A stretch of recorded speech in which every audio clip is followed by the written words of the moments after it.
The Tangenetic podcast is aimed at a mature audience. It contains themes that are not appropriate for all listeners. It's important to note that we are not experts. We routinely have no idea what we're talking about and are just three idiots sitting around a table. Listener discretion is advised.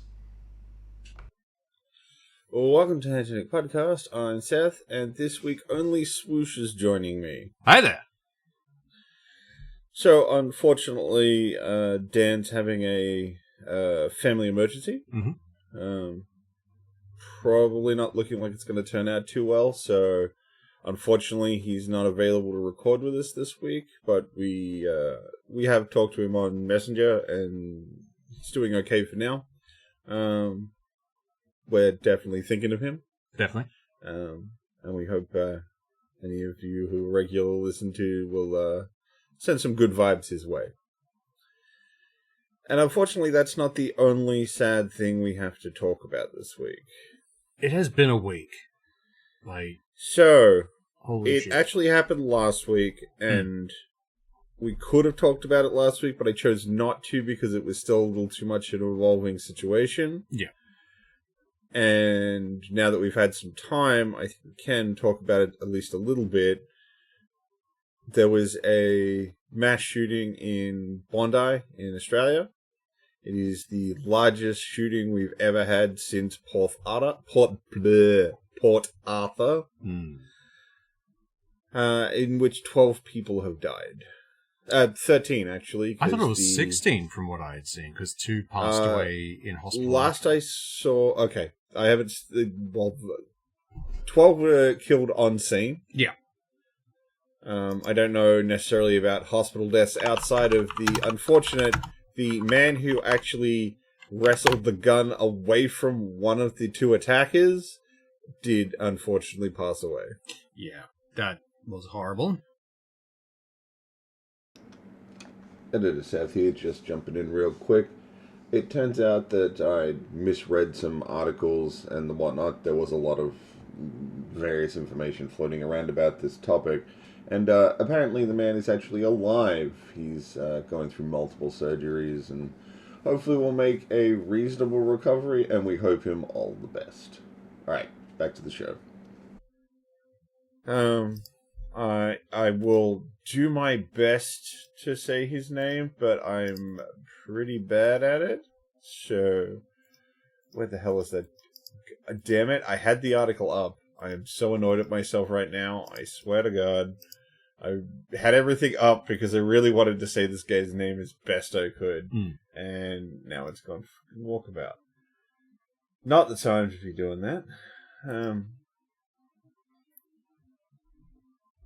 But yeah, this is kind of an unprecedented thing around here because...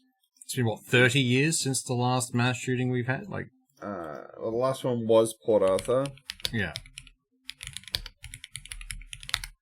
And this, of course, has brought up more things of tightening gun laws and that kind of stuff within Australia, which, fair. I don't think there's many, if any, people yelling about that being a bad thing, apart from some Americans for some reason. But that's because they like drawing parallels. It was 29 years ago. Oh, 29 years ago. Okay, so just off. We still don't really know much in the way of the motivations of the shooters. I know one was in a coma, but has recently woken up and is under investigation. Yeah, one's alive in hospital. The other one was shot on scene. Yeah. I have no idea how to talk about this. Yeah. Because this doesn't happen here. It was very shocking. When I saw it happening, because it was on the Sunday, I think. I can't remember off the top of my head. Yeah, but when I was seeing it, I was, just kind of having a chill day, and you're playing video games, that kind of stuff. And then finding that, I thought it was not a hoax, but it was something like an embellishment. But no, it was a fully domestic terrorist attack. It was not great. And as happens after every big attack, there's people jumping up and down trying to push their own narratives and that kind of stuff, which is one of the reasons we left it for a bit longer to get as much information as we could, let the stuff that's true settle to the top and let the rest fall away. And yeah, it's horrible. Absolutely horrible. Yeah. At this point, it's being reported as a terrorist attack because the shooting happened at a Jewish event. Yeah, it was the celebration of first day of Hanukkah. As far as I'm aware, we haven't heard anything from the surviving gunman, so we don't know what his actual motivations were. Yeah. So speculation there isn't great. I don't want to give, like, it's weird because, like, I don't want to give him the credit of being like, it wasn't a terrorist attack. Yeah. But at the same time, it's like, I don't want to give this guy credit. Yeah, absolutely. It's not ideal. It's one of those things like, I don't want to mention his name because it gives notoriety of some kind. I don't want this person being remembered by history at all. That's why I was, like, just trying to find the name of the guy who tackled him. Because that guy needs his name out there. That guy. Oh, absolutely. The weird part, because like Friendly Geordies put a thing about it soon after it happened. And I do agree with one of the parts that you mentioned, which is I feel so horrible for the family who are having to watch their family get gunned down from multiple angles. Because everyone pulled out their phone. Yeah, it's absolutely everywhere. Like, I was seeing footage of this on just Instagram Reels. Unfiltered. It was just going. It's like, what the actual fuck? Like, good that you're getting news quickly, but holy shit, people's first reaction was to whip out a phone and just start filming it.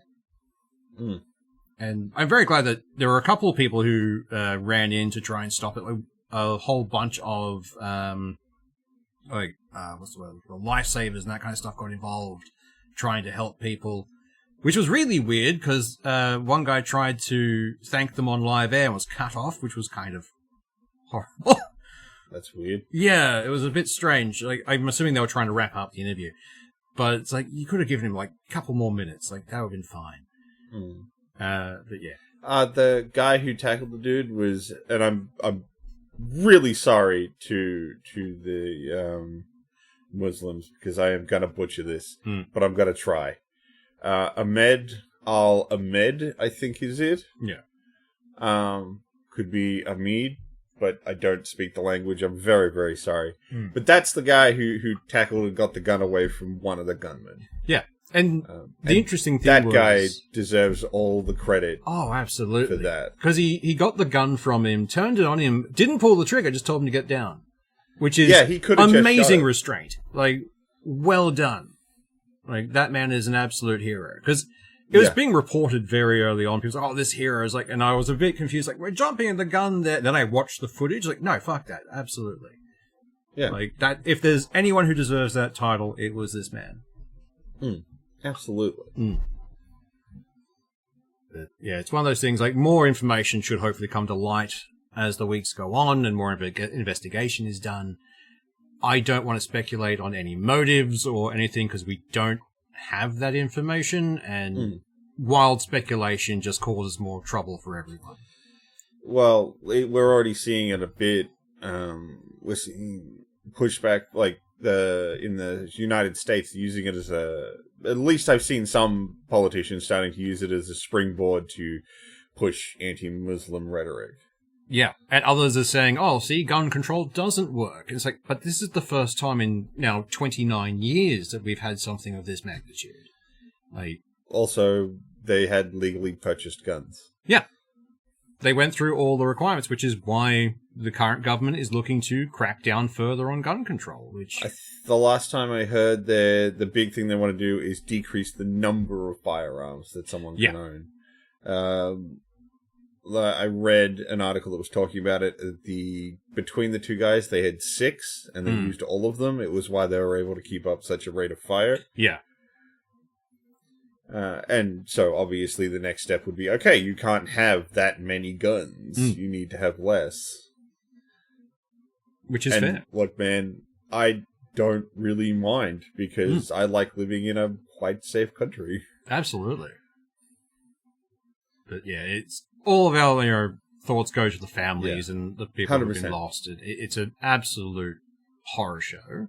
There are a number of charities and things doing charity work for this. If you can afford to give to any of them, like, do so. Please do, yeah. All right. That's the two big heavy things we had to get out of the way first before we can get on with the news roundup, and it's our end of year show. And so book we'll be week. doing a bit of right? It's a bit of everything. Both of those together. It's a Bitzer episode. Kind of, yeah. So we'll do the little bit of news stuff, and we'll get on to that. Yeah. So, while we might be moving away from depressing stuff, we haven't got away from stuff that'll make us mad. Oh, yeah. Because Microsoft is forcing Copilot into TVs.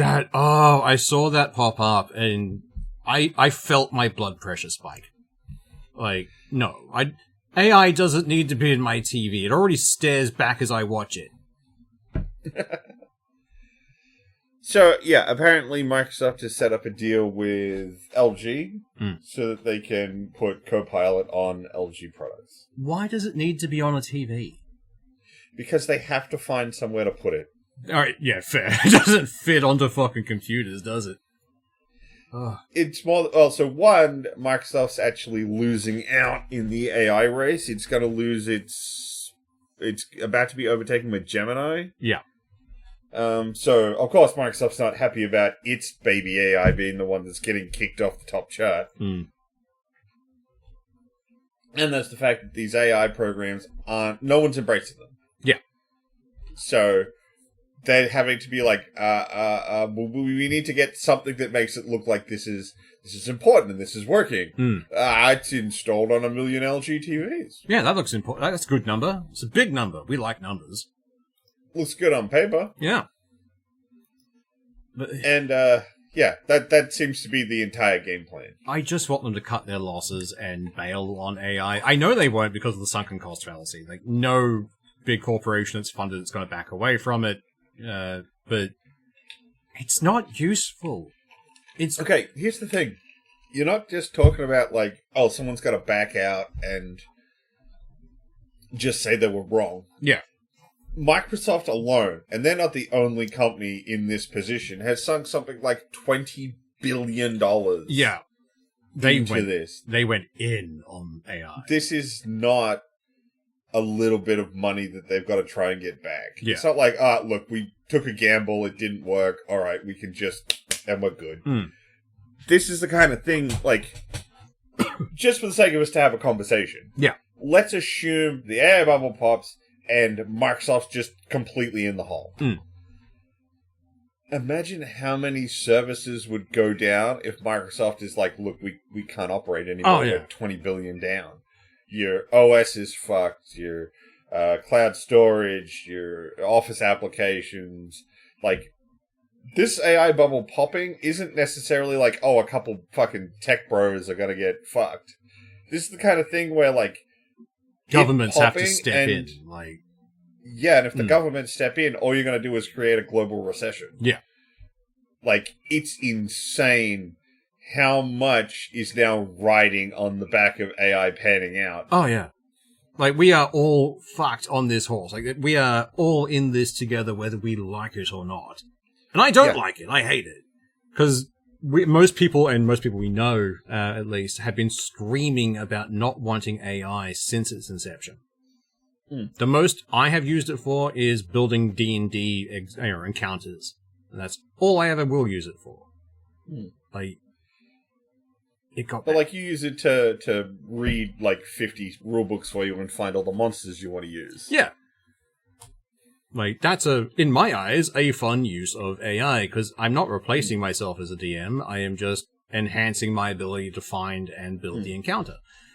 But all these other companies who have invested so heavily as a replacement early on, it's just, no, you went the wrong direction. Had you used this as a tool to enhance your existing employees, you would probably have a very good system.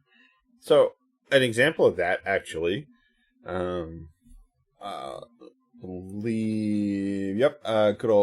old fan of the show, Craig, posted to us an article from Larian talking about the use of AI. Yeah. Because they do use it. But what they use it is in what they call their white box stage, which is the sort of pre-production stage. Yeah, it's where the you're trying to come up stage with ideas and they want to rapid iterate through an idea. Yeah. They've stated that, we do use AI for that. so that we can get kind of an idea what we want to do and sort of have a bit of an idea what that might look like. And then after that, we go to our pool of talented artists that we are expanding, by the way. Yeah, I love that. And go, now make it. Yeah. And it's a great way of using it, in my opinion. Rapid prototyping is like the area this can work the best. Oh, absolutely. And then once you've got the rapid prototyping out of the way, and you're like, okay, we've got an idea. We want to do sort of like a high fantasy like this. We want it to kind of look this way, this sort of thing. All right, artist team, go ham. You do your thing. Be artists. Pretty much. Like, if you can just give artists a bunch of bullet points on what you want to hit, that's the best thing for us. Like, any artist would be like, yes, I have a list of shit I have to incorporate. Hells yes, I'm going to go to Pinterest and make me a board. And then they'll go off and build you a thing. And that's a great way of doing it. But replacing entire customer service jobs with it is just idiotic to me. The fact that no one wants to talk to a machine to begin with. Yeah. We hated it when banks were doing this with just basic menus in their phone systems. And now you have to talk to an AI that still doesn't understand the Australian accent, by the way. Yeah. I hate it. I can't deal with it. And you can't go into a bank anymore and talk to people because I don't know what they do all day, but the people behind the desk don't do bank things.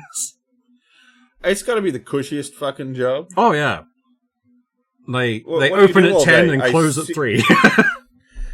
And there's like an hour period in the middle of the day, maybe 2 hours, depending on how staggered it is, where you have to do any work because that's everyone on their lunch break. Everyone on their lunch break or people dropping deposits for businesses like towards the end of the day. That's it. That's all you have to do. But, and that's not a lot. Yeah, and given the fact that an AI can at any point go rogue and start deleting things, I don't want that anywhere near money. Well, I mean, I'm not going to put any words in anyone's mouth because I don't know, but I don't believe they're using it for that yet. Yes. Yeah. That's the issue. I just don't even like the automated phone systems. Yeah. The minute you go, nothing infuriates me more than we value your call. And then straight into the automated robot system. If you gave a shit, there wouldn't be a robot here. Yeah. Absolutely. There would be a person. There'll be someone to talk to. Someone who can understand nuance at the very least. I know we always give shit because, like, everyone prefers when they call up a service, they much rather than be in a more, for lack of a better way to put it, local person to take that call. But for the love of Christ, can we go back to everyone just calling to some call center in Manila? Yeah. At least I talked to a person. I love the Manila guys. They were always very polite. And more often than not, they got the shit fixed. It was great. Yeah. I never understood why people had an issue with them. Yeah, you always had a little trouble with the accent. But like I said, I think everyone would rather someone who sounds like them be the person who picks up the phone. Yeah. Because you understand that accent. You know how to talk to that sort of person. But at least it was a person. Yeah. Now it's just like, oh no, we can't even bother doing that. We're going to have you talk to this robot that can barely understand you. To me, AI for customer service, like that kind of robot prompting, should be used as a punishment for the people who can't stop screaming at service staff. Like, oh yeah. If you call up someone and start going off, like, fuck it. No, you can talk to the AI. That's your problem now, because that can't get annoyed with you. It'll put up with your shit, because I sure as hell won't. I would love to put a flag on their account being like robot only. Yeah. Honestly, I think that would fix a lot of issues with customer service. Yeah, probably would, actually. Like, so many. It won't fix the in-person one, but, just put a Roomba with some googly eyes. Like, that's your person to talk to. But yeah, no, we were sold AI essentially on a lie. It's the promise of what it could be in the far distant future. No. We weren't sold that. Corporations were. Idiot corporations were sold that. And everyone on the ground was going, no. See, that's the weird thing about, like, we all know heads of corporations will surround themselves with yes men. Or, yes people. And that's where you get this kind of shit. Whereas it's like, oh, we're going to go all in AI. Oh, yes, that's a great idea. Not one person would have stood up going, hey, maybe not do that because it's very early tech and early adoption tends to lead to losses without being fired. I think it was kind of I'm completely speculating here. Yeah. So. But I get a distinct feeling it was that... Because one of the things that surprised me the most with AI is how quickly we've gone from where it was a smeary load of crap, where it's like, no one will ever believe that's a real video. Yeah. To the way it is now. I think the speed to which that happened caused a bunch of people to go, oh shit, I'm gonna miss. Yeah. It wasn't that slow burn of the technology getting a little bit better and a little bit better and a little bit better, and then, some people are gonna early adopt, because they always do. And it just sort of slowly integrates into everything. Yeah. I think there was a little too much of a, we got it. Has to happen right now, or we'll miss the window. Yeah, because it just evolved so rapidly in a short period of time. Yeah. I think a bunch of people got, oh no, we can't be the ones who didn't. We have to get ahead of it and be part of this. Yeah. And now it's so entwined in every facet of digital life, you can't get rid of it. It's not my OS. Yeah, that's true. It's the big reason I think there is a lot of people switching to Linux again. Like, oh yeah, absolutely. 100%. I hate to say this, the easiest play that Apple can make right now is to not keep pushing AI so hard. Absolutely. If they just said we're not doing AI, sales through the roof. They're not going to, because they have their own Apple AI. Yeah, I mean, Apple's Apple always Intelligence, I think they called it. Oh god. Apple's always at least 3 years behind, but claim they're innovating. So they'll claim AI is the first thing that's ever had it before, and they'll move on from there. Vaguely remember at some point they were looking at actually swapping out Siri for ChatGPT. Oh Jesus, no! Siri's been the worst for so long. Oh, it has, and I think they've reached their sunk cost fallacy, where it's like, okay, we've sunk too much money into this, and it's not getting good enough. We're just going to have to buy another one. Yeah, it's like when they gave up on Apple Maps and switched over to the new system. They still use Apple Maps. It's still Apple Maps, but it's mostly powered by the guys who made TomTom, so they use their data. Whereas it used to be run by the Google, data. Well, I mean, Google Maps is way better than Apple Maps. Oh, I still remember. I used to work for Apple in their their phone technical support. I hit the floor the day that Apple Maps went live, and by God, was it shit! Yeah. Oh, it was a bad day. I run into it every now and then, and it's just like this is the worst maps program. Yeah, absolutely. I know there are actual worse ones, but it's the worst one I regularly run into. Pretty much. My built-in one to my car is much better than Apple. It hasn't been updated in 6 or 7 years. I mean, I use Waze, which I know is a subsidiary of Google. Yeah. But I mostly use that for the traffic tracking, which is quite helpful. Yeah. Won't fault you there. It's pretty good. But, I mean, it's all Google eating my data. Yeah. At this point, we can't stop them eating our data. We might as well get something useful out of it. Yeah, which is what we're not getting from AI. Pretty much. That's the trade-off. Normally there was a trade-off of, we know you're gobbling our data, but we get something out of it. But now it's just gobbling and there's no upside to it. Yeah. So, yeah. If anything, they're targeting you harder and being dicks about it. Well, ChatGPT wants to put ads into their chat system. That popped up recently. I don't know how that's going to function, but okay. Sorry, just speaking of companies being douchebags, Crunchyroll decided they wanted to be more of a cunt. Oh, I thought they backed away from their AI subtitles thing. What did they fuck up this time? Okay, they haven't, as far as I know, backed out on that. But what they are doing is look, it wasn't a particularly big amount of stuff, but they did actually have a free tier of Crunchyroll. Yeah. They kind of, it was kind of grandfathered in from other stuff. Yeah. But they've been neutering it over time. As of next year, it's getting nixed. Oh, just completely gone. There'll be only a paid service. They're just fucking it off. Oh. So all those ads will just move to the paid tier, I guess? Which is what everyone's suspecting, that the lowest paid tier will start becoming an ad-supported tier. Oh, I hate when any streaming service does that. 'Cause, like, there's no faster way to get me off your platform than that, to be honest. Yeah. I mean, I've said it once and I'll say it again. Fuck Crunchyroll. Oh, absolutely. If there's any corporation I want to fall down, it is Crunchyroll. I don't want them around. They ruined anime for Australia. If anything, for what they did to my boy Anime Lab. Oh, that injustice will never sit right with me. We had a really good system. They could have just taken the infrastructure from Anime Labs and pasted it orange. It would have been fine. I would be okay with that. But they neutered it and got rid of it all just because it was a competitor. Yeah. Like, oh. I mean, that's what they did. They bought all of their competitors, and now they do what they fucking want. Yeah. Which is bizarre, given the fact that it's a quote-unquote American company, and where the fuck is the anti-monopoly rules? Yeah.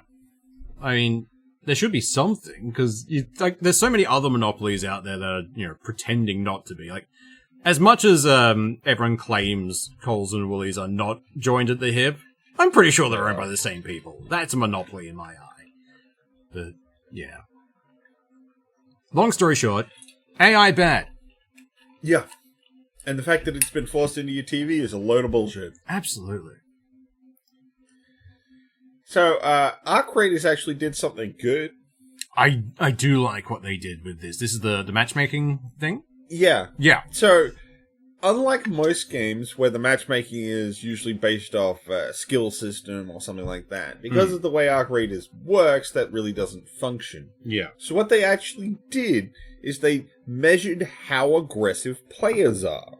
And if you're identified as being an aggressive player, they start putting you in lobbies with other aggressive players. I love this. That means they can have their fun, and people who just want to chill out and run around and collect stuff can do that. Theoretically. Yeah. You'll still get occasional, random aggressive people in, because it's never foolproof. But, yeah. Well, I think the problem, the thing that they haven't disclosed, which I think is the big one, is how long it takes for it to figure this out. Yeah. Because most, so I think it was something like, okay, this is some potentially outdated information, because it's been a fucking hot minute. But if I recall, StarCraft 2 needed you to play 10 games before it would put you in a bracket. Yeah, I think so.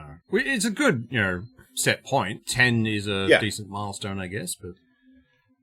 For it to, just so they could be like, oh yeah, you're really fucking dope and you're crushing people or you're getting crushed. Yeah. I don't know how many games of Arc Raiders you have to play before it starts to light auto-filter you. Then get you into those play-appropriate lobbies. Yeah. But given that a game of Arc Raiders could take 40 minutes and have you extract with nothing... Yeah. That's pretty rough if it takes, like, say, 10 games... before it starts to auto-filter. That I could definitely see players not playing enough rounds to get filtered before they inherently filter themselves out of the game. Yeah, pretty much. And I think that's what they're trying to combat at the moment, because there was that big pushback from a lot of people playing. It's like, can we please chill the fuck out? We just want to run around. Just don't shoot everyone on sight. Yeah. And instead of just saying, all right, we'll give you PvE servers or we'll split you that way, they've gone, I like this idea. If it actually functions, great. That's what people want. Would be good. It'd be really interesting. But, give it a month, I reckon, and see how it goes. And hopefully the more intense players will end up fighting each other. That might actually temper them down a bit. Because, if they might get worse. They want that. Yeah, some of them do, definitely.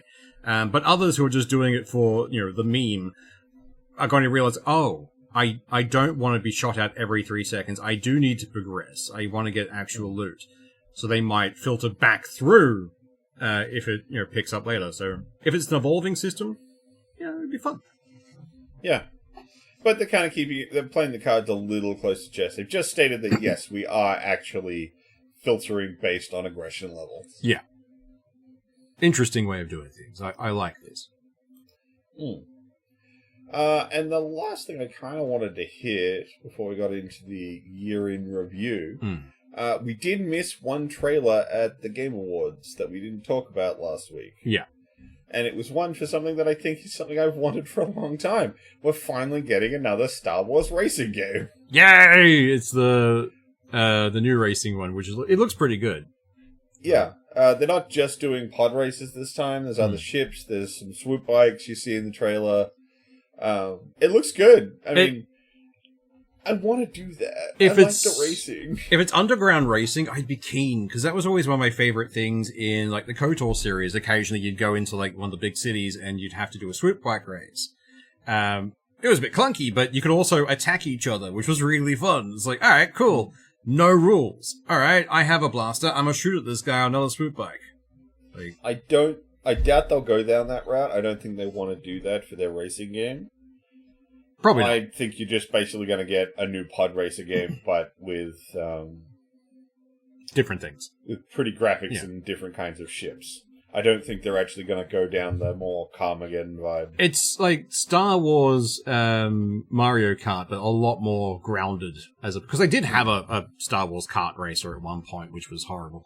But yeah, no, I'd be keen for this. I'm guaranteeing pod races will be in there somewhere, because you can't have a racing game without at least one of them. Right. I mean, I will never forget that time I was at your place, and when we were staying at your place when you lived in the CBD. Yeah. We were going to Supernova the next day. Yeah. And me and a friend were crashing at your place, and our friend was snoring so fucking loudly. Which is like something coming from us, because we are both massive snorers. Oh, yeah. And at that time, you were living in a studio apartment. Yeah. So there was no place for us to go where we could get away from this noise. And I just happened to have my laptop with me. And I sat in the corner of the room and just started playing Pod Racer. Yeah. And then you got out of bed, sat on the floor next to me, and we spent the night playing Pod Racer. It was a good night. And we went to Supernova the next day, and that was back when Supernova was good. Well, yeah. Better. If I recall, that was the year that Dendy did the Tales of Ötzi premiere. It was, yeah. That was a good movie. I like that one. Yeah, we're all, if you hadn't guessed it, we're very. Oh, God, we are elder nerds. And, okay, so that's everything out on the list to talk about stuff, so it's time for the year in review. Yay! Now I have to remember what I did this year. Yeah, it's kind of one of those things, isn't it? Well, the fun thing is, like, all my games I can figure out what I played, because Steam has that way of sorting it. But all the stuff I watch, like for TVs and movies, like, God, I have to remember what came out this year. It all blurs together. Well, I think it's a lot more of the, all the filters. Like, not a lot of stuff came out this year, but like I watched a lot of stuff for the first time this year. Yeah. Because like I'm just looking at like all the stuff that's on my that I've watched this year, and it's like, yeah, but like some of this didn't come out this year. I just happened to watch it this year. Yeah. At least I can sort one thing of mine by release date. That might help. But, well, I might quickly run through a few things I've been playing this year. Mostly, like, there's a few things that kind of stand out. Let's see what I can find. I got convinced to play Noita by you and John Doe. It was a really fun game. That game is fantastic. Oh, it's great. I really enjoyed it. I ended up playing through a lot of Path of Exile 1 and 2, because 2 was coming out. I had to replay the first one. Yeah. Let's see what else I was playing. Baldur's Gate 3, of course, because I had to go back to that. I played through Squirreled Away, which is one of those like survival base builder things, but you're a squirrel in a park. It was fun. I didn't, I played through all of it. I finished it pretty quickly. It's early access.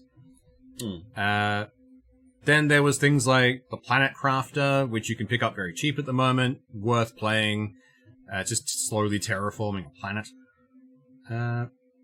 Let's see.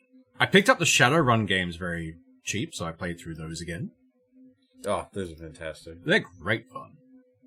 I got round to playing RoboCop, Rogue City. That was pretty fun. I'm glad you're the first person I've recommended that to who actually did go and play it. I liked it. It was very entertaining. Played through Superland and Superworld. There is apparently more content for Superworld, so I need to pick that up again. Warhammer 40k Space Marine, because that was entertaining. Yeah, Space Marine 2. Oh, it was great. No Man's Sky I picked back up because it had changed so much since the last time I'd played it. What else do we have? Oh, I played a lot of Skull. SKUL, the Hero Slate. Basically, it's just a roguelite, and you're running around with different skulls to get different powers. Pretty simple. You know, Soulstone Survivors, all that kind of stuff. But the big ones, I think, that stood out for me. I've been replaying Black Myth Wukong, and I played through all of Stellar Blade. Both those, great. Love them to death. Yep. But there is one game that I go back to a lot, which is One Piece Pirate Warriors 4, because it's just really stupidly fun. You run around killing a bunch of tiny little low-health dudes, and anime power. Good fun. Hey man, if it's working for you, it's working for you. Oh, definitely. That and Aloft, which was one of the ones I've been waiting for a while. It was very fun. I built myself a warship out of an island. It was entertaining. Fair. Yeah. I think, so, just looking at, like, the list of stuff I've gone through this year. I mean, I played this one game, this set of games, and I know a bunch of people are about to judge me super hard the minute I mention I played both of these games, which are the Citadel and Beyond Citadel. Because it's basically a boomer shooter. But for some reason, they made everything basically anime chicks. I mean... And it's... I ain't gonna fault you for that. I play a lot of Goonie stuff. Like, but it's not. That's the thing. It really isn't a Guna game. It's just an FPS. But, like, when you blow stuff up, you can be like, that's definitely a female's corpse. Okay. Yeah. That's the direction you went with this fucking game. Okay. But it's really just a straight up boomer shooter. It's just, for some fucking reason, the guy who made it was like, I'm gonna make everything anime with it. Not fair. Trying to skip through. I played the Marvel Spider-Man 2. That was really good. I haven't finished that. I'm like halfway through, I think. I think the way they handled Harry was particularly good. He really adds a good dimension to that game. I think I played Shadow of the Erdtree this year. I wasn't as into it as a lot of other people. I didn't hate it, but I wasn't really in the mindset because it really it takes Elden Ring and goes, okay, let's ratchet up the difficulty. Yeah. And I wasn't at the time when I was trying to play it. I really wasn't in the mindset for that. No, that's fair. I will probably go back and play it fully, properly at some point, but I haven't yet. I played Rise of the Ronin. That wasn't bad, but it was kind of meh. Not a bad idea, but it feels like it's trapped between two concepts. It wants to have this sort of real-worldy sort of, we're pulling on history and reference and all this sort of thing, but at the same time you can like leap off stuff with a glider. Yeah. It's just like these two things aren't quite meshing as well as I think you think they are. Yeah, it's one of those things where it's like, if you're going to ground yourself in reality, ground yourself in reality. Yeah. Like, splitting between the two doesn't really do you any favors. Yeah. I mean, just look at Assassin's Creed that kept doing that for a while. It's like, it got a bit weird, and it's like, alright, I have a tiny gun on my wrist, but, you know, everyone else has flintlocks, and okay. Yeah. I played a game called Skin Deep, which I think was really, really good and more people should check out. That sounds familiar. I definitely told you about it. It's a game where you play, essentially, the whole concept is that in the area where like there's ships that take cargo, and pirates keep attacking them. So one of the things that people have started doing is they get an insurance agent, and what they do is they freeze the insurance agent in a box and put it somewhere in the ship. So if pirates attack, the insurance agent is released, and then they take the ship back. That's a fun idea. I like that one. All the ships are run by cats. Oh, nice. It's a real sort of tongue-in-cheek, immersive sim game. Yeah, it's pretty damn fun. Would highly recommend if you like that sort of thing and you just want something a little more lighthearted. Yeah. Skin Deep is a really good choice. I played a lot of Sulphur, which is one of my preferred roguelite type games.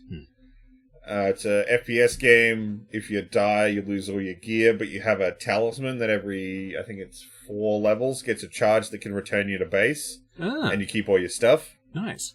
So the idea is basically how deep can you go before wanting to go back to base. And like if you complete sections, you get a checkpoint, and then you can start at that point from there on. Well, sort of checkpoint. Like you go certain depth, and then you get a boss fight. Yeah. And then completing that boss fight unlocks the next section, and you can just start from that next section. Oh, well, that's useful. Well, the thing is, though, that next section is harder, so if you die and lose all of your gear, it's like you can start that next section, but do you have enough gear stocked in your box back at base to start that, or do you need to do a couple runs of the low-level stuff just to get your gear leveled up so you can take it on, but then when you're ready, you can jump straight to it. Fair. It's a really fun loop. Yeah. I really enjoyed that one. What else we got? And we both played Digimon Time Stranger. Yeah, I haven't finished it yet, but I have been continuing to chew away at that one. It's really kind of... It's my... Same kind of way you've been playing Pirate Warriors, I've been playing Digimon. When my brain just doesn't want to function, and it's like, but it wants to play a game, it's like, okay, we're going to go play some Digimon. Yeah. Oh, I love that game. Like, I can't glaze that one enough. It was great. We both played Peak. Yes, Peak was fun. That was pretty damn fun. I liked that. There's always the whole thing of, Helldivers. We played... what was the other one? Ooh, brain. Jump Space.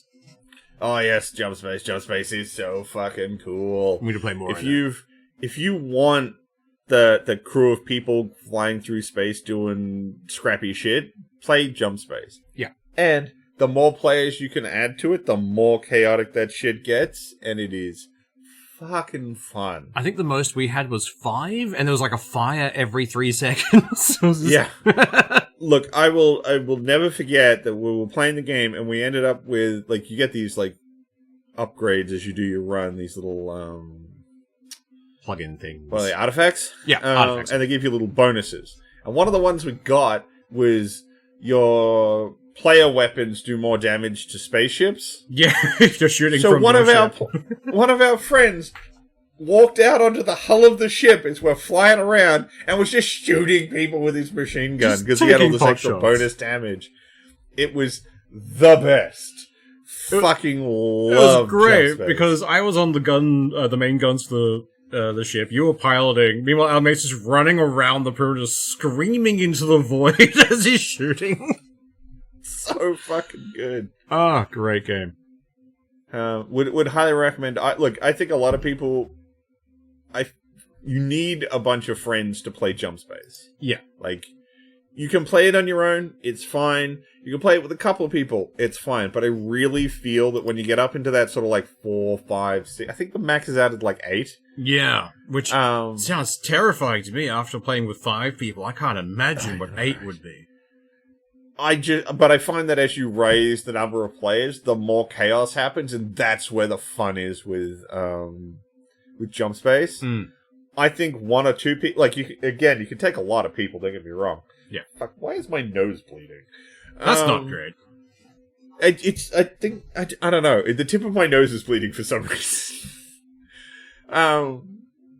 But I think with Peak, you don't need that many people. Yeah, you can get by with at least we two. played it was just me and you, and we were having a blast with Peak. We died a lot. I don't think Jump Space is as good with that low number of players. I think it really benefits from the chaos of multiple. Whereas a pack of you doing Peak is about as good as it would be as if there was only two of you. Yeah, like Jump Space, you thrive on chaos, and you have to pay attention and do this. Whereas Peak, you can just wander around. And as long as you don't stay in the mist for too long, you're golden. Yeah. I played Mafia the Old Country. That was really fun. Nice. I would recommend that to people. If you want something that's really... It wants you to feel like you're part of a family. Not, it's just all the fun bits of crime. Yeah. Like the whole start, like the start of the game is you just sort of being like doing collections and things, and nothing goes wrong. Like it's the way it's supposed to be. Eventually, things change. Don't get me wrong. There is escalation to the game, but it definitely starts out being like you're part of this, and you're supposed to be a fucking professional. Yeah, be a professional. Pretty much, which is a good way of running the game, I think.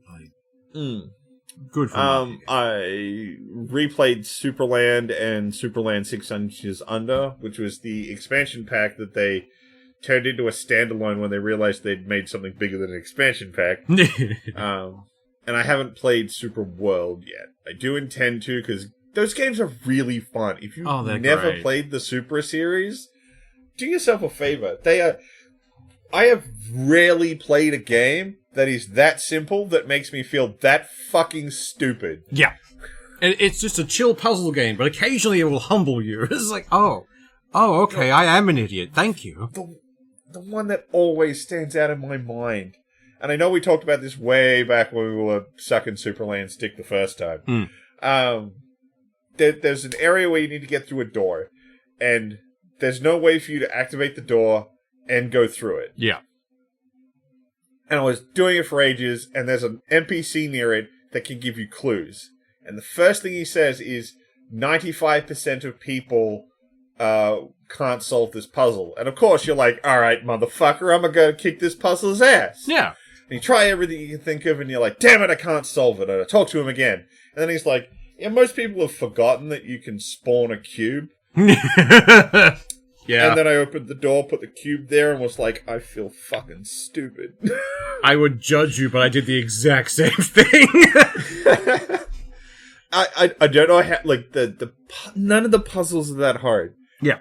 But they just, I don't know. There's something about them that just, like, they want you to come up with the most complicated solution you can think of, and then go, ha! Idiot, it's easy. Yeah. It's like the whole thing, I was like, I'm going to, like, lockpick this door and go through these things. It's like, the door was open, Dan. You just had to check it. Like, fuck. Yeah. Yeah, I love those games. Yeah. They are fantastic. Like I said, I haven't played World. I definitely want to. You have, and you said good things, so I'm pretty keen to check that out at some point again. More of the same, but elevated. Sorry? It's more of the same, but kind of elevated, which I like. I kind of figured, given the fact that Superland to 6 Inches Under was like, okay, this is a nice step up in quality. The puzzles haven't gotten any more complex. They're still just as eye-scratching out easy, but devilishly hard. And it just, like, the presentation was on another level. So it's like, I would expect going into Super World, given the fact that so Superland was, I think it was basically just one guy. Yeah. And then when he went to make the expansion pack, so the point of the expansion pack was he was bringing on extra stuff. And to teach them, he was like, we'll make an expansion pack for Superland. And then they inadvertently made too much and made 6 Inches Under. I really love that way of getting them on board, though. Like, that's a great way of onboarding a crew. Yeah, because he wanted, like, the next game to be an expansion of what he'd already made. So to vet them and train them, he made them make content for his game. Yeah. So, yeah, I'm not surprised to hear that Super World is just more and better, because that's what he basically did. He got more people who shared his vision, taught them how to make his vision, and then worked with them to make the next game. Yeah. Good way of doing things, I think. Yeah. I played a game called Driftwood, which is basically a bunch of sloths longboarding down a mountain, and it's super chill, and I fucking love it for that. You can't have a sloth and not be chill. I know, right? They're the embodiment of chill.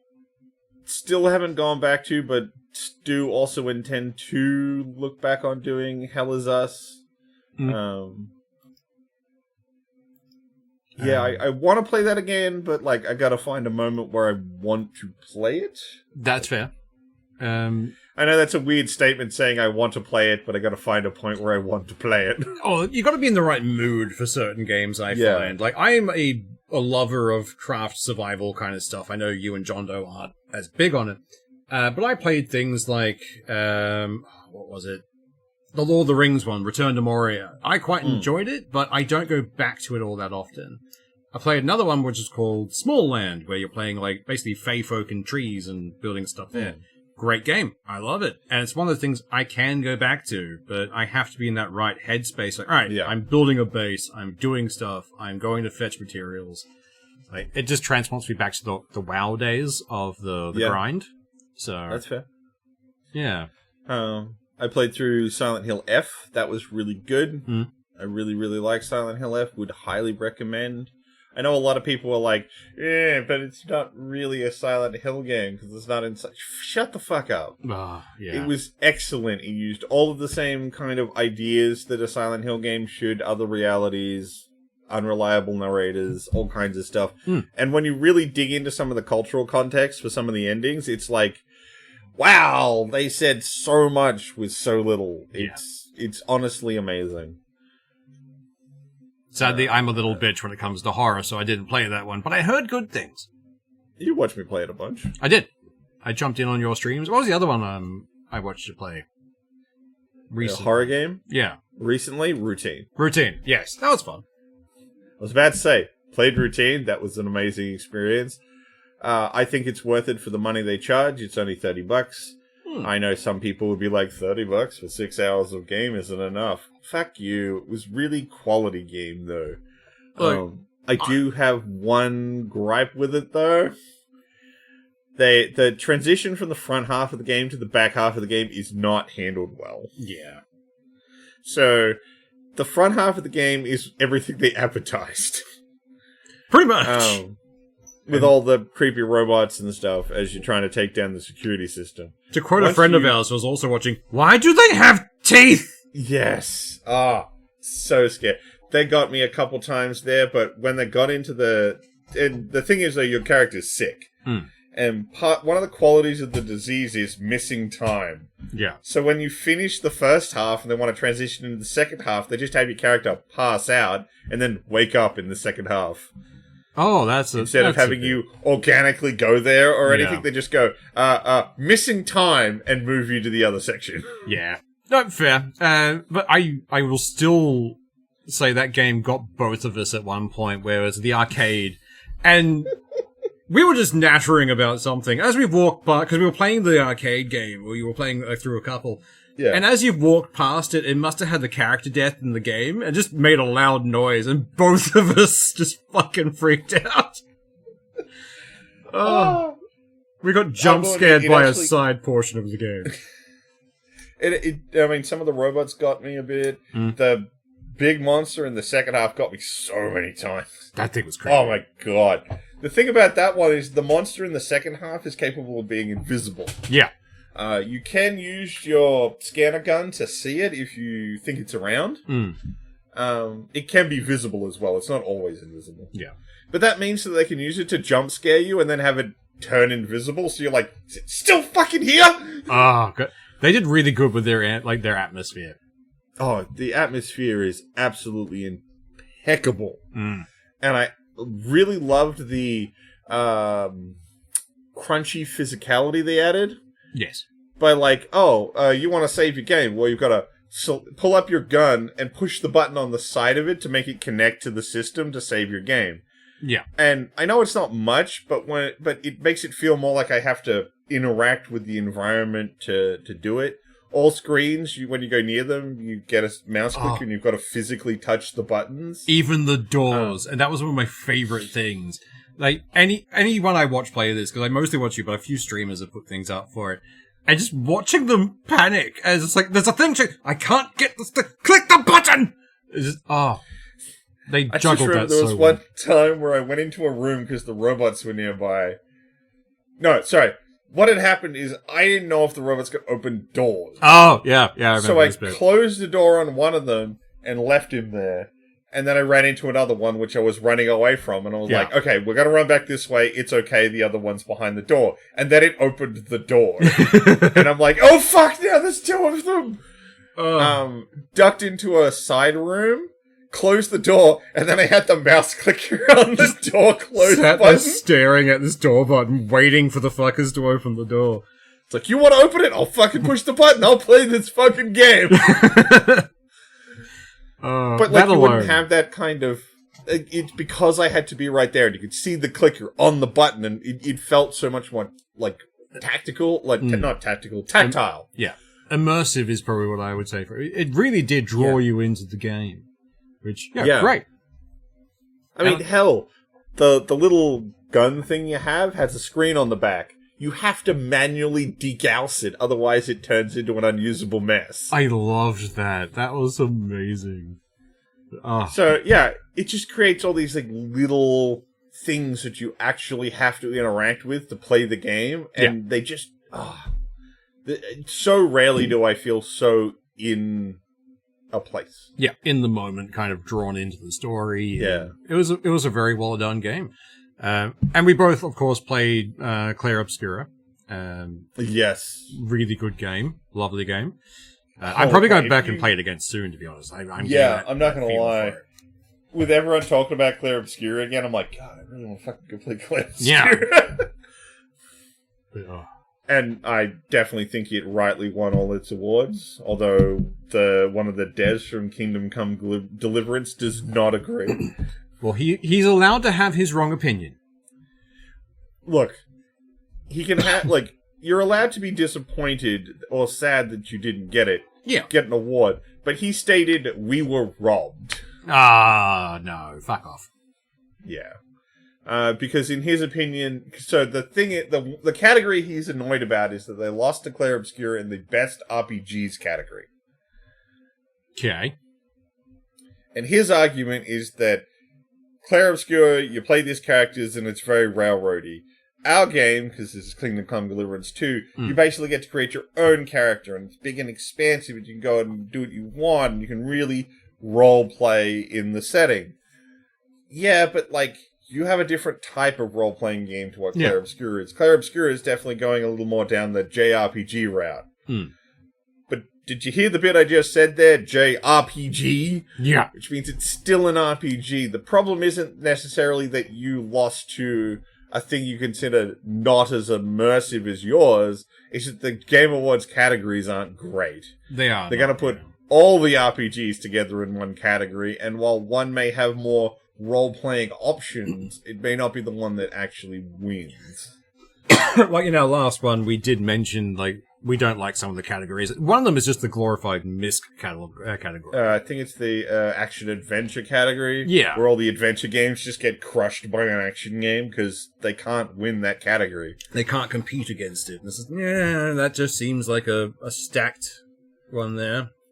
And then there's, the real-time strategy sim games one, where it's like, this is just a grab bag of, like, Civ and Tempest Storm shouldn't be in the same category. One's an RTS and one's a 4X strategy game. Yeah. These aren't the same. They're not comparable. Yeah, they need to overhaul their system, I think. I would, at the same time, it's like, how granular do you go? Yeah. Pretty much. So, I understand that there's limitation. But at the same time, I can be annoyed that some of the categories are entirely too broad. Oh, definitely. But yeah, so he was a little grumpy about that. But yeah, Clair Obscura is, like, the best game that came out this year. Like, hands down. I mean, they won an absolute tour de force. It was like 9 awards. They won the most in the history of the awards show so far. Yeah. Like, they are the thing to beat now, and they were a small indie dev team. I love that. I want them to hold this record as long as possible. I mean, they're definitely getting their publisher a lot of credit. Yeah. because the publisher that worked with them is one whose entire shtick is we'll help you get the connections and things you need to get the stuff you want to do. And then you fuck off and do it, okay? Yeah. We're going to help you, but you have to do the legwork, okay? Okay. It's more that, like, you know, like, EA can help, but then you do what EA says. Yeah. This company goes, here's the connections and a bit of capital to keep you going.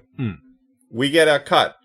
See in however fucking long it takes you to make your game. There's less strings attached. Like, yeah. Yeah, they're not trying to, you know, get their fingers in the pie. They're just like, all right, we've helped you out. We'd like to see a return on our investment. Off you go. Tell us when you're done. Yeah. Which is the way producers, you know, production houses should be, in my eyes. Yeah. Like, once they start fiddling with things, that's when you get horrible stuff that comes down the pipeline, like Concord. And just, doesn't end well. No, it doesn't. And I mean, I played loads of tiny little games all over the place. It's kind of pointless to name all of them, although I would like to call out one that I played the playtest for that I think will be interesting when it comes out, which is Wonderberg. Oh, I've been enjoying the crap out of that one. Thank you if for you've that, ever watched the movie, yeah, I know, I gave Swoosh a playtest key for that. If you've ever watched the movie Mortal Engines and wanted to play that as a game, it's kind of that. Pretty much. It's like that and Vampire Survivor kind of mixed together. Yeah, I mean, it's... I mean... You do have abilities you can use outside of just the generic auto attack, but, yeah. I don't know. There's something about the presentation that makes me feel like it's better than just another Vampire Survivor. Oh, they've definitely improved on the formula. I'll give them that, absolutely. It's still like shoot stuff, collect stuff, like, but in this one, like, you can pillage farmland for gold, and other stuff like that. Like, there's more environmental stuff to interact with. The rolling castles are quite impressive to look at. They're really fun. It's got a cool art style. Would recommend checking that one out if you haven't ever checked that one out before. Yeah. And yeah, I've been getting back into Helldivers pretty hard because it's the end of the year and nothing's coming out, and fuck it. I'm probably going to really good. Yeah, I'm probably going to join you in that at this point because everything's kind of drying up. And before we head off to what we're doing over the holiday, I'll probably play a lot of Helldivers. Like, yeah, especially since a lot of our friend circle still plays the game, so it's not about we don't have to hunt down people to play with. No, it's just I just see certain people jump on. It's like, oh fuck yeah, I know I can jump into that and run around with them and not be murdered every 3 seconds. But... All right, shall we move on to TV shows / movies? I'd be okay with that. So one thing I finished watching recently was Welcome to Derry, the new It TV show. I have not actually watched it yet. This is not the like everyone has been saying. Oh, you know, he's way more brutal. Like, yes, you do realize the kids in the movie all had the fucking Shining, right? That's the equivalent of stacking the deck with a bunch of psychics. So, because everyone got in their heads that Pennywise was actually just a wimp. You could, you know, demoralize him away. No, this fucking show proves you can't. It also answers questions like, why hasn't the military ever found out about it? They did. They lost. And they lost hard. Like, it's very fun. And the guy who plays Pennywise, I really enjoy the way he plays it. It's a gory as hell thing. They do not pull their punches. If you like horror, it'll be good. Like, nice. There are a couple of scenes where I'm like, I have to skip ahead a couple of seconds, but yeah, this is great. I like this. Worth watching, absolutely. Yep. I still watch things like Last Week Tonight with John Oliver. Yeah, of course. I like his humor. The new season of Tulsa King, absolutely great. I haven't watched the new Digimon, but it's on my list. You should watch it. It's good. And it's not finished yet, but I have been watching through Pluribus, which is the one about the weird hive mind thing. Very fun. But there's one that I know we're both going to, you know, enjoy talking about, which was Hell of a Boss. Like, this is a YouTube thing, but every time that one comes out, I enjoy it. Yeah. Has Been Hotel, 100%. Also like the same vein, just slightly more like mild, which is weird because it's on Hulu, not like YouTube. My problem with Has Been Hotel is they have too many songs. Yeah. I don't mind songs in shows. I watched Central Park, and that had at least one musical number every episode. Oh, yeah. I like Central Park. That was a good one. But Has-Been could have 2, 3, 4 songs in an episode, and we're not talking short songs. We're talking like 3 minutes apiece songs. Even though, like, most of them are absolute bangers, after a point, it's like, I want to know the story, please. Yeah, can we get on with the plot, not a song? Whereas Hell of a Boss, you would normally have one main song as the big thing of that episode, and that was it. Like, and then assuming there was a song in the episode. Yeah. A lot of them don't. The songs feel more special in Hell of a Boss, so much more than Has-Been Hotel. I feel like Has-Been Hotel used them too much, and so they don't feel important. Yeah. Whereas in Hell of a Boss, if someone's singing a song, it's because they have something to say. Yeah. And it's normally punchy, shorter, very fun. I still loved some of the songs in Has-Been Hotel. Like, they're so great. Love in a Bottle is a really good song. Hits very close to home at times. Yeah, I'm not going to argue with that. Like, anything that Husk is singing, I have always enjoyed in that show because it was Love in a Bottle and Loser. Loser Baby were both really good songs. But yeah, no, I'm looking forward to more of both of those series, because we are getting more of both. But yeah, what else have I been watching, actually? So, SVU is still going, so of course I'm still watching that. Yeah, that's fair. Super late to the party, I started watching The Amazing World of Gumball this year. I do like Gumball.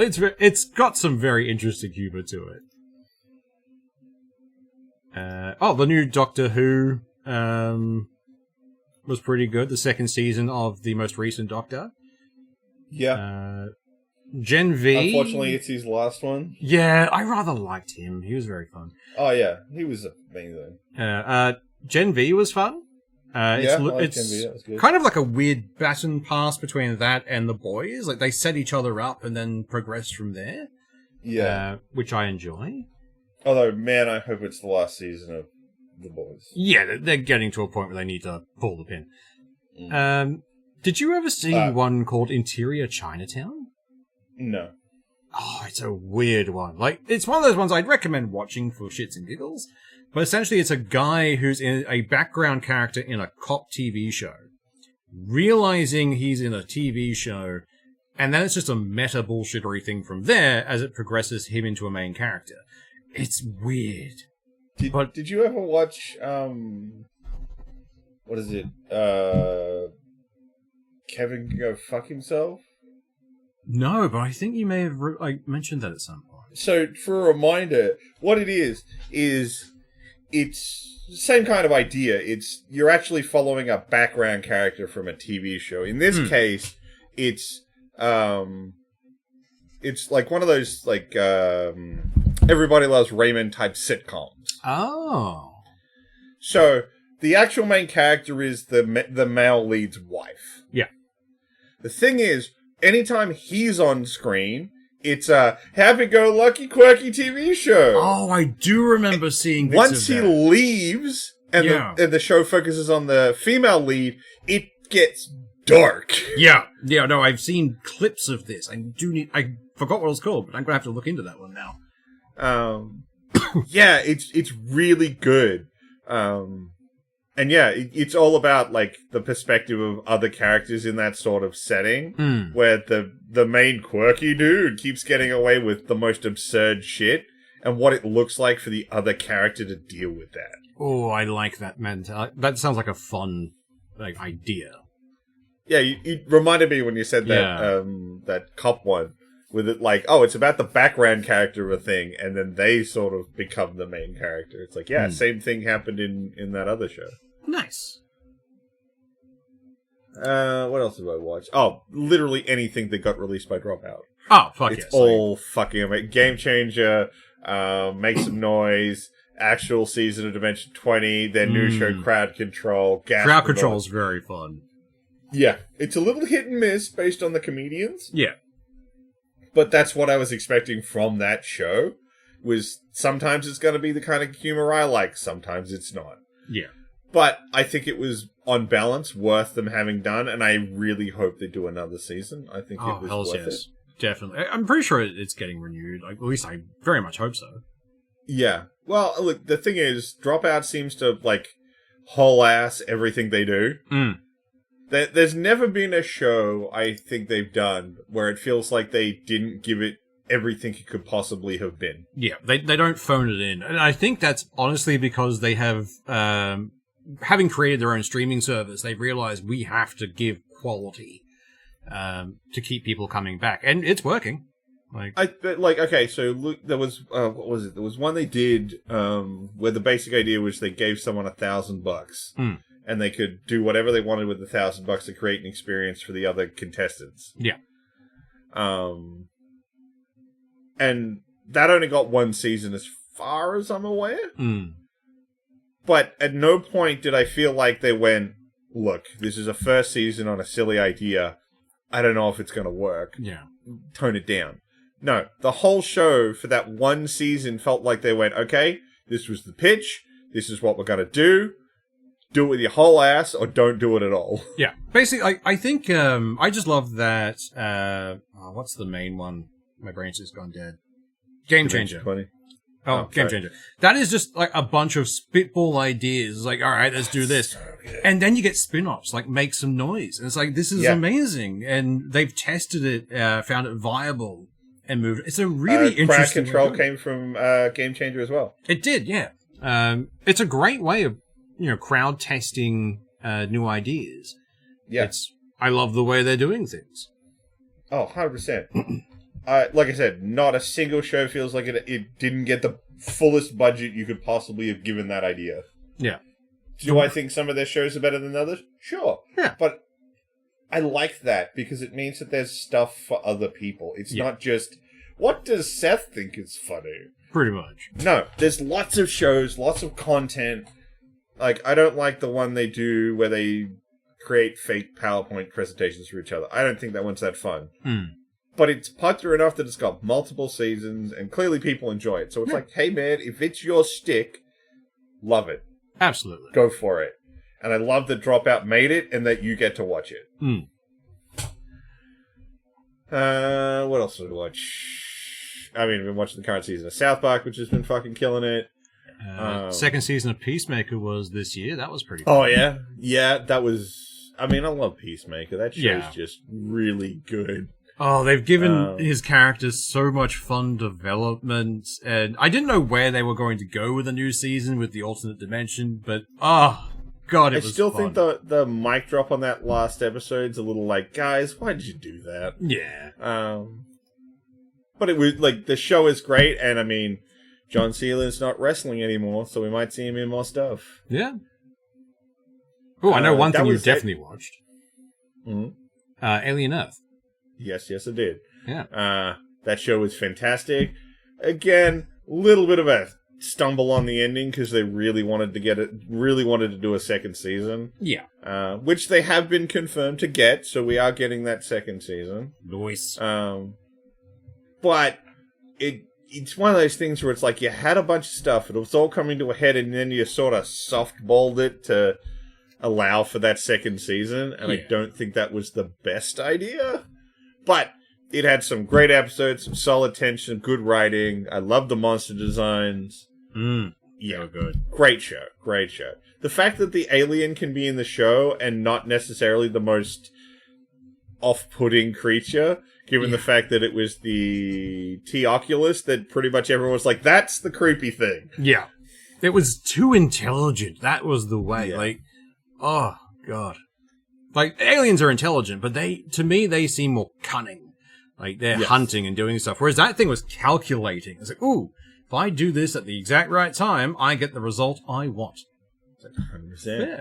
And I've just started watching the new Doctor Who spin-off, The War Between the Land and Sea, which has been really good. There's only 4 episodes out so far, but it's looking pretty banging. Nice. Would highly recommend.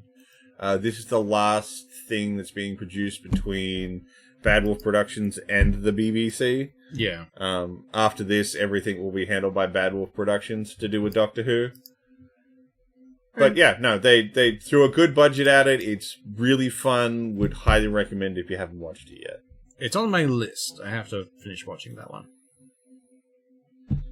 All right, so shall we discuss some movies? Sure, I'll switch to my movies. I actually recently watched Begonia, the new one that came out. Begonia, whatever it's called. The one where these two basically rednecks kidnap a CEO thinking she's an alien. It's very fun. No, I do know that one. I really enjoyed it. It has a very fun entire thing. It's very well paced as well, so you don't get too bored along the way. Nice. Worth a watch. I also finally got around to watching Doctor Sleep, which is the sequel to The Shining. Very interesting, because you find out what happened to the kid from The Shining 30 years down the line. There are some very fucked up things in that movie. But worth a watch. Okay, what did I watch? Okay, so I watched Novocaine. That was really fun. That was good. I was expecting that to be pretty fun. I'm still pretty sure I haven't recovered from the brain damage of watching the Minecraft movie. No, I think I blocked that out. Death of a Unicorn was good. That was fun. We went and saw that one in the theaters, didn't we? Yes, we did. That was one of the ones they dragged you to, and I'm glad I did, because that turned out to just be a really fun creature feature. That was great. And I think we also went and watched the new Predator movie. Yes, we did. That was really good. I fucking loved that movie. The problem I've run it, because I've actually talked to a couple of people about that movie, and I think the problem a lot of people are going to run into with that film is they're expecting it to be like the classic Predator stuff. Yeah. This one isn't a movie featuring the Predator, it's a movie about the Predator. Yeah. There is a random robot you can humanize, but the Predator is the Predator. Yeah. But I was talking to a friend who's a big fan of the Predator movies, but he likes the Predator as the roving monster. Yeah. And while he appreciated all the background lore and stuff, it wasn't what he likes about the Predator. And I think a lot of people will probably run into that problem where they're like, oh yeah, I really want to see it do the things and rip the skulls and hang people up and yeah. And they're not going to get that. Yeah. It's not that sort of movie. It's a different kind of movie. It's really good though. Yeah. I watched Megan 2. That was pretty good. That was a pretty good movie. It's a different kind of movie from the first one, but it was a nice evolution to it. Yeah. I tried, but failed to watch the live-action Lilo and Stitch. I could not do it. No, I loved Lilo and Stitch. I could not bear watching that. No, that was just a non-starter. Yeah. Superman was this year. Superman was really good. I like Superman. The movie itself was pretty fun because it did the whole thing of we're going to focus on Clark Kent and how he functions as a person, not just Superman doing super things, which is how the comics look after it. So did the most recent animated show, which was fantastic. And I still love there was a scene in the animated show where he jumps in front of a guy shooting at Lois, and right after it happened, the bullets ban off because he's Superman, and Lois is like, "How did you know you could stop bullets?" I didn't. Yeah. Because he's never done it before. Yeah, because it's early Superman, year one kind of thing. And it's just it shows how much he cares for someone while also making the character feel fun. Oh, definitely. I watched a movie it's called Monster Island. It came out last year, technically 2024. The basic premise is a bunch of prisoners of war on a Japanese boat. The boat crashes on Monster Island. But at the same time, a Japanese, he was a captain, but he got, thrown in the brig for striking someone, gets handcuffed to an American. And it's kind of like a weird buddy cop horror movie where they're running around trying to survive when essentially the creature from the Black Lagoon is hunting things. Very interesting. It's not the highest budget ever, but it's really, you can tell it's made with some kind of love. This was a labor of love to make. It's I liked it. Worth a shout out. We went and saw Nobody 2. I liked Nobody 2. That was entertaining. I think my issue with Nobody 2 is we already know the shtick. Yeah. And so it's basically just a bunch of excuses to do this thing. Mm. And that didn't draw me in as much as the first one. Yeah. No, that is fair. I tried and failed to watch the new Naked Gun. I got halfway through and then kind of gave up. It didn't work for me at all. Yeah. It felt like it was trying entirely too hard. Definitely. It wants to be Naked Gun. It really, really does. Mm. But instead of just being a good, funny movie, it feels so much like it needs you to acknowledge that it's Naked Gun. Yeah. It's relying very heavily on the source material. It's like, I wish you could stand on your own a little bit, but... Yeah.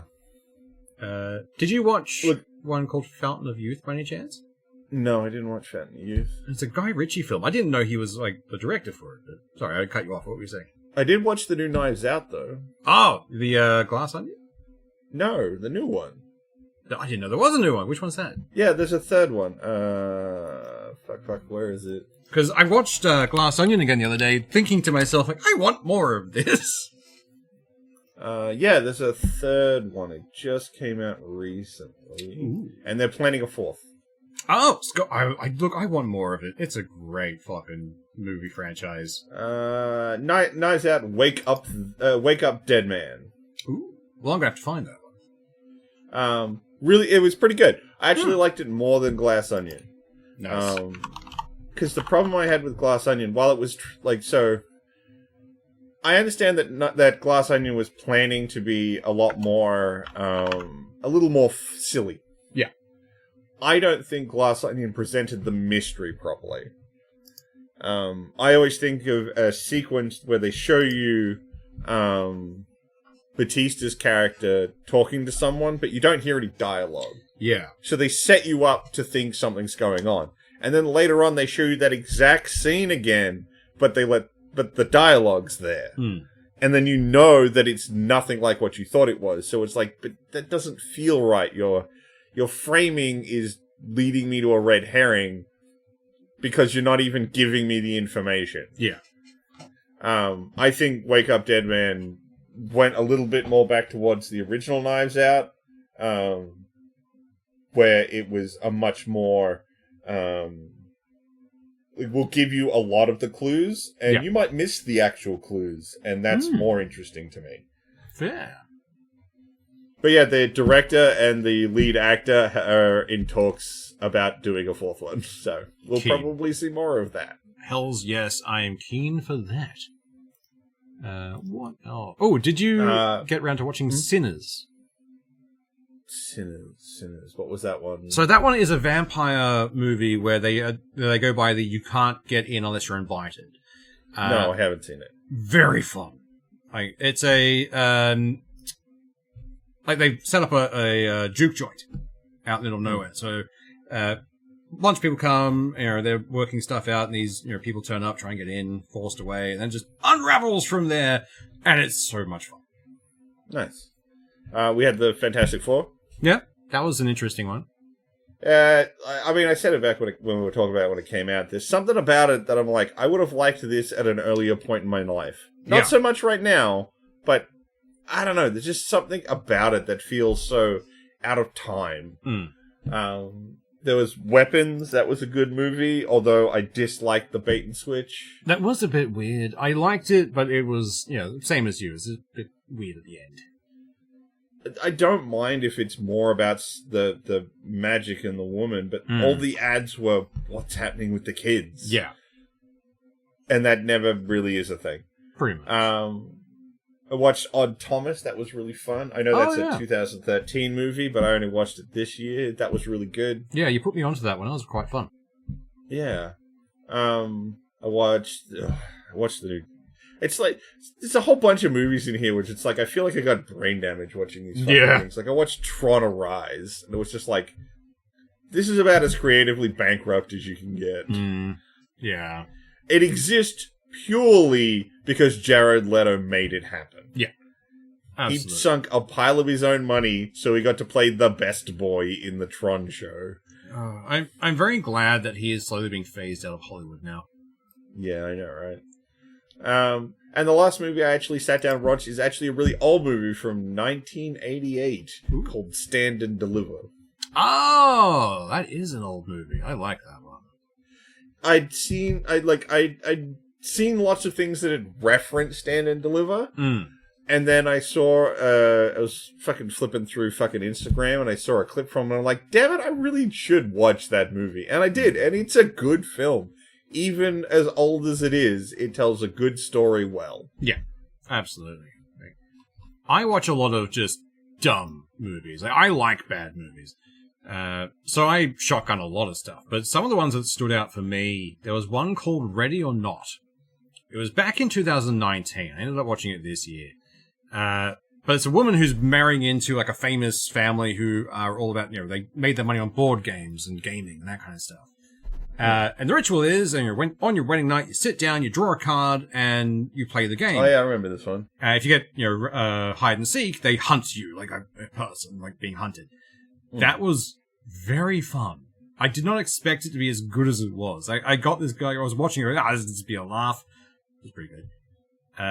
Another one was called Companion, which is a guy who jailbreaks his sex bot, and then it goes rogue.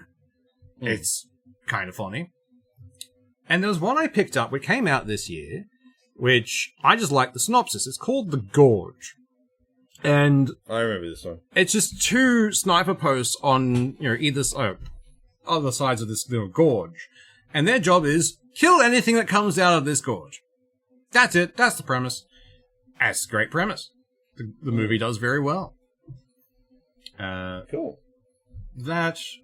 The last one I'll mention is just Mickey 17 as a flyaway one, because that was pretty entertaining. But that's another one where I felt the bait and switch was the problem. Yeah. Like, it's a good movie, but it pitches itself like it's going to be this more comedic thing. Yeah. And it's a way more serious movie. It's a definitely. good film, but the ads definitely pitch it wrong. Definitely. Shall we talk about anime? I think we should. Right, there's not a lot I watched this year for anime, or at least anything that I would particularly want to recommend. I will tell people to watch the new Gundam series, G-Quacks. Ooh. I really liked it. Oddly enough, they got the director from Evangelion in to do it. And that does mean that the Gundams actually get to feel as big and heavy as they're supposed to. Yeah. And I really like that, because that guy's got a really good sense of weight. He does. Apocalypse Hotel was really fun. That was a cute one. I quite like that. Yeah. Lazarus was really good. That's the new show from the director who did Cowboy Bebop. Yes, that was very entertaining, actually. The anime is kind of so-so. I like the manga a lot more, but I did watch Sakamoto Days. It was pretty fun, but yeah, no, the manga is definitely a lot more punchier. Yeah. We're not going to mention One Punch Man Season 3. That didn't happen. Yeah. For a really silly anime, Night of the Living Cat was really good. Get touched by cat, turn into cat. Yeah, okay. I've been slowly forcing my housemate into watching more anime. So I've been watching a bunch of older stuff as opposed to the newer ones. But I got them to watch The Saint's Magic is Omnipotent. That's a good one. I rather enjoyed rewatching that. It's such a chill, kind of fun one. And Campfire Cooking in Another World got a second season, which was... Yes, it did. Wonderful. I loved it. What else did I watch? Oh, I have also forced them into finishing The Rising of the Shield Hero. Oh, nice. Good on you there. Yeah. It took me a little bit to get around to watching it, but I did watch all of the season 2 of Dandadan. What do you reckon? I haven't watched it yet. I heard conflicting accounts. I mean, I knew what I wanted, and I got what I wanted. Okay, fair. To Be Hero X was pretty entertaining. Yeah. I liked the style. The story, I got lost in a couple of times, so I'll probably have to go back and rewatch it. But it was very nice. The art style was immaculate. Tojima Wants to Be a Kamen Rider is a really good one. Yeah. No, that is entertaining. Let's Go Loser Ranger had a second season. That was pretty fun. I don't like that show. I'd rather just tell people to go read the manga. Yeah, that's fair. The manga is just so much better in about every way you could possibly be better. Yeah. Sanda was a really interesting fucking start. Holy shit. Which one was that? That was, So, Sanda is this thing where, the main character can turn into a super buff version of Santa Claus. That's right. Because technically he is Santa Claus, but it happens when he puts on something red. Yeah. Now, the offside main character is trying to find her friend, who disappeared. Her friend is a big believer in Santa, and because Santa can tell where everybody who believes in him is, she's like, I will go find Santa, and Santa will find my friend. She decides who she reckons she's figured out who the guy in her class is. Now, instead of throwing a red blanket over him or something, or making him put a red jacket on, she fucking stabs him so that his blood will turn his shirt red, and then he'll be wearing red and turn into Santa. Amazing. That's the fucking setup for that show. Fair. I ended up watching Summertime Rendering, which was pretty fun. It's a time loop anime, but it has a different kind of twist to it. Worth watching if you've got nothing to go for. Sorry, I think you mentioned it just a second ago, but I kind of missed it. I think you mentioned To Be Hero X? Yeah. Yeah, that show is fucking amazing if you've never watched it. Yeah. A wonderful breakdown of the corporate hero thing. Yeah, no, that show is top tier. Would 100% recommend checking out To Be Hero X. It's very, very fun. Sorry, I heard you say it and I was like, wait a minute, what was that show? And then when it clicked again, it's like, oh my god, we gotta go back and talk a little bit more about that. What else came out this year? The one show that I'm disgusted that I've watched entirely was Usume Cinderella Grey. Which one's that? That's the newest show that goes with the horse girl racing game. Oh, all I know about that is apparently Peter got very shitty about it, and now the entire internet's turned against them. I've seen bits of it. It looks hilarious, and I'll probably pick it up at some point. It's you have to get over the premise of the idea that there's just randomly, there's no male ones, it's only horse girls, and there's no horses in the setting. There's just horse girls. Okay. You have to accept the premise and then move the fuck on. Yeah. Because otherwise, it's actually a sports anime about racing. Yeah. No, fair. And it's pretty good. I hate that I like it because it's like, man, this feels like the stupidest thing to have enjoyed. But like, yeah, they put the effort in because this was the anime that was to coincide with the international release of the Usume game. Yeah. So this was their new big high-budget anime that go alongside it. So they really put some effort in, and it's pretty good. I hate that I just said that. Yeah, I mean, I've got a couple more loaded in the pipe to force on my housemate. Like Log Horizon, I'm forcing her to watch that. Yeah, good choice, good choice. I just like the way they deal with things in that anime. Like, figuring things out, and like the guy actually feels like a strategist. It's like, okay, I like this. You actually play the role you have, as opposed to just being, I use the skills. It's like, nope, I am just intelligent. Neat. I can't think of any other ones I've watched. They're forcing one on me, which is called Shiki. Yes. We've watched a bit, and it wasn't bad.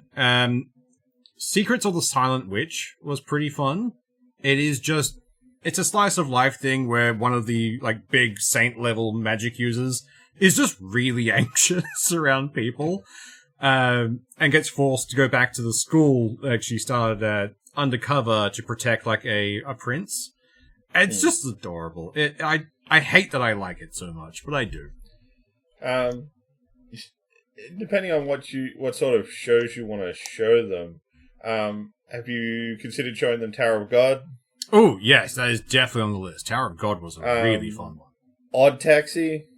Odd Taxi was strange, but so much fun. Yep. Mushishi. Yes, that is definitely on the list. If you want something that's like really steeped in like Japanese culture and mysticism, Mushishi is really, really good. Yeah. It's a show about a guy who can see spirits and then helps people deal with them because sometimes they,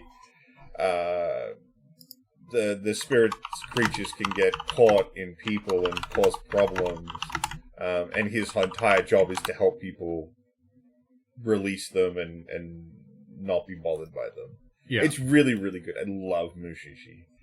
And there's one that I have no idea how to pronounce the name of, but it is just the most absurd fucking show.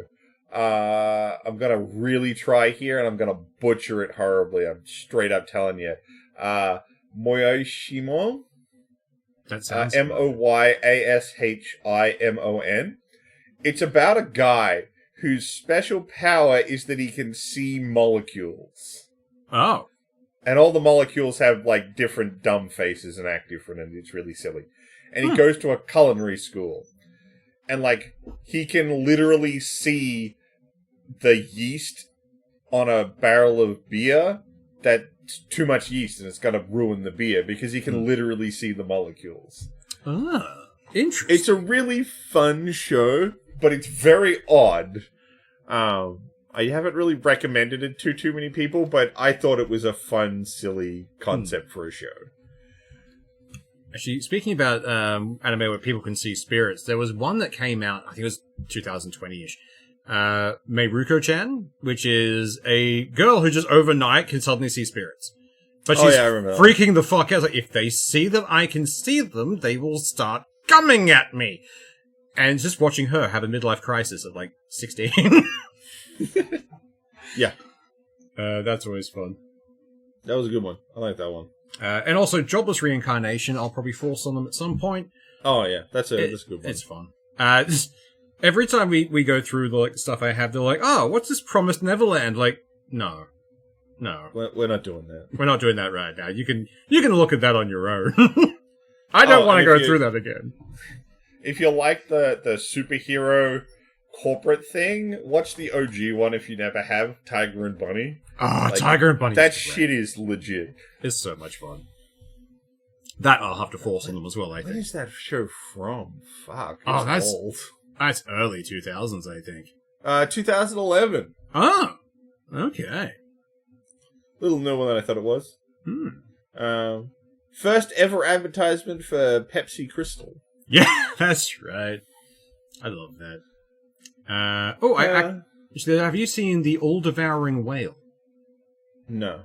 It was a Chinese one. So it's a Chinese animation which was based around cultivation and spirits and that kind of stuff. It's very very fun. And the animation, it's gorgeous. Like, they put a lot of work into the animation.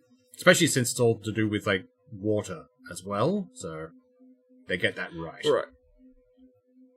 I think that's it. I think that's all the major movies, anime, and games that we really engaged with this year. There's probably other stuff we're forgetting.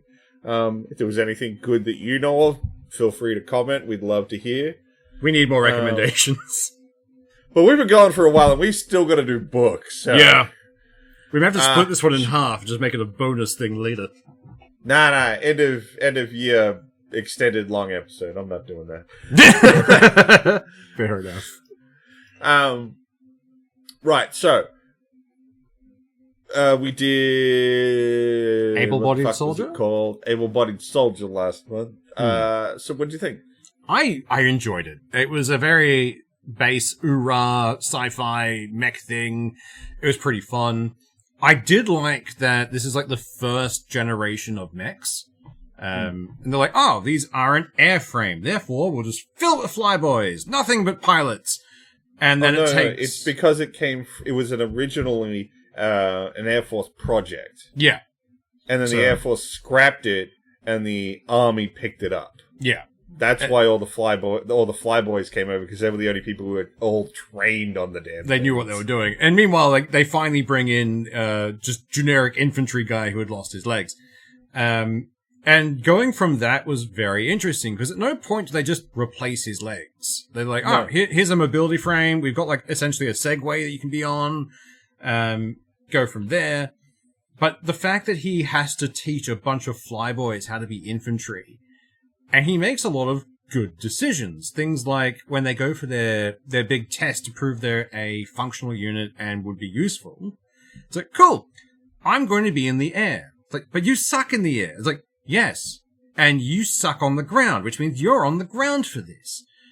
And all the fucking flyboys are like, why would we do this? This is the dumbest thing. We should have our best foot forward. It's like, no, we are meant to be a unit that can switch between ground and air. We have to prove we are good baseline at everything, which means you're doing your worst thing. Do it your best, but we know your weakest there. Prove that even in your weakest state, you are good. And it works. It's a very interesting gamble. I think my biggest issue with the book, and this is going to sound real dumb, is the start of the book I had trouble with because it's just generic sci-fi. Now, I'm not saying that against it. I've just read a lot of sci-fi. So it's like, yep, cool battle, injury, won't accept it, doctor stuff. Yeah, look, I've read a million books that start that way. So I had a little trouble starting the book. The middle of the book is fantastic. Yeah. Absolutely stellar. It's like Top Gun. The back end of the book when they start getting deployed was where it started to lose me again because it just became generic sci-fi again. Yeah. It was like, there was this middle area of the dude recovering. The banter between a ground pounder and a flyboy was so good. I loved the dynamic of the whole squad. Trying to teach each other was great.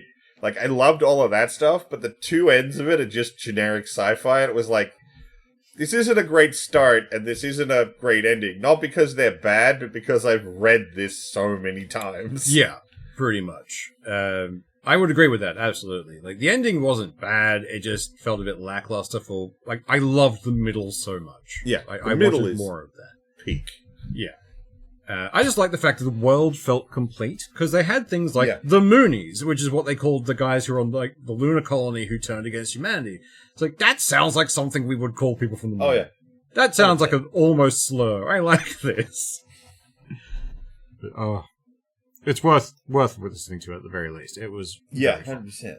And there's more of it, I think. I think there's a couple of books after. I'm not going to lie, I'm probably not going to read more. If I hit a dry spot, I will go back to it. There are other books that I think are more interestingly unique than that. Yeah. I'm not saying it's bad. I've just read what it's thrown down a few too many times.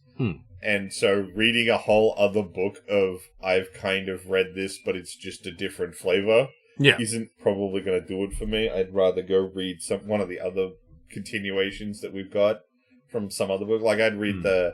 what is it, that Backyard Mercenary one? Oh, yeah, Backyard Spaceship or something. I'd go and read more of that before I'd read more of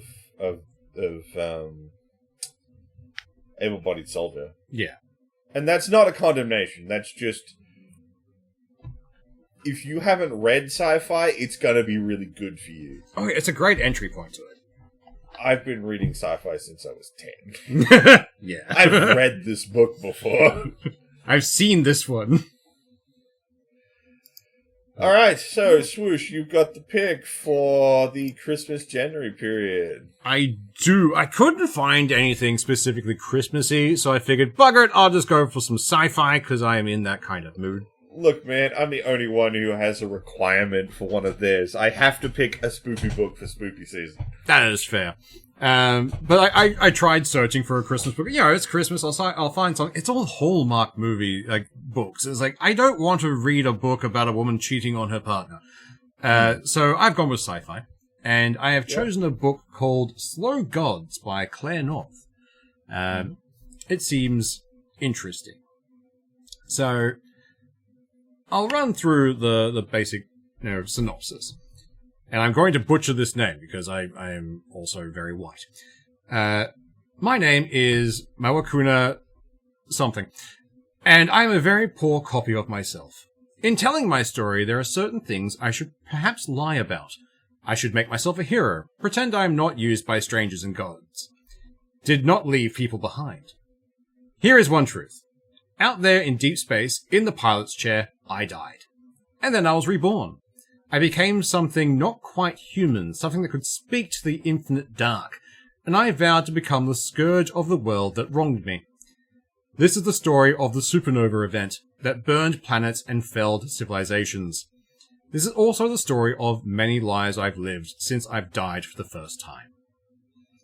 It caught me with that, and I'm like, that sounds interesting. I'll see where this goes. That does sound interesting.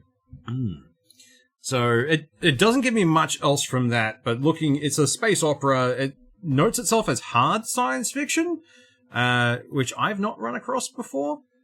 So that's fun. Hard sci-fi is stuff like The Expanse.